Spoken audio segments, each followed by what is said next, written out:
சண்டேன்னு சொல்லிட்டு சிக்கன் எடுக்கலான்னு சொல்லிட்டு கடைக்கு போயிருந்தோம். இந்த தாத்தாட்ட தான் எப்போவுமே நாங்கள் சிக்கன் எடுப்போம்.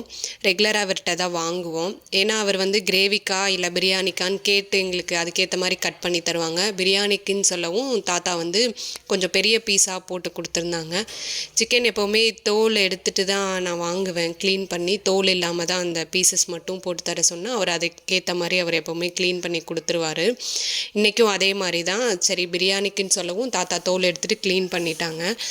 வரும் வழியில் சூப்பர் மார்க்கெட் போயிட்டு கொஞ்சம் உளுந்து இதெல்லாம் இல்லை, இட்லிக்கு ஊற வைக்கலான்னு சொல்லிட்டு சரின்னு போயிட்டு உளுத்தம்பருப்பும் கொஞ்சம் இட்லி அரிசியும் முடிஞ்சிருச்சு. எப்போவும் எடுத்து வச்சுருப்போம் ஸ்டாக்கு, தீர்ந்தது கவனிக்காமல் விட்டுட்டேன். அதுவும் கொஞ்சம் போயிட்டு சூப்பர் மார்க்கெட்டில் வாங்கிட்டு வீட்டுக்கு வந்தாச்சு. வந்ததுக்கப்புறம் சரி இட்லிக்கு அரிசி எல்லாமே ஊற வச்சுட்டு பிரியாணிக்கும் சரி சாதம் ஊற வச்சுட்டு ரெடி பண்ணலான்னு சொல்லிட்டு ஸ்டார்ட் பண்ணியாச்சு. வேறு எந்த ஃபுட்டு சமைக்கிறப்பவும் இருக்கிற ஹாப்பினஸை விட பிரியாணின்னா மட்டும் எனக்கு ஒரு தனி எனர்ஜி எப்போவுமே வந்துடும். எனக்கு மட்டும்தானா இல்லை எல்லாத்துக்கும் அப்படியா என்னன்னு தெரியல.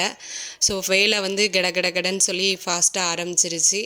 டக்குன்னு காய்கறி எல்லாமே கட் பண்ணி வச்சுட்டு இஞ்சி பூண்டு மட்டும் எப்போவுமே ரெடியாக இருந்ததுன்னா எனக்கு ஒரு 1/2 hour தான் பிரியாணி ரெடி பண்ணேன்.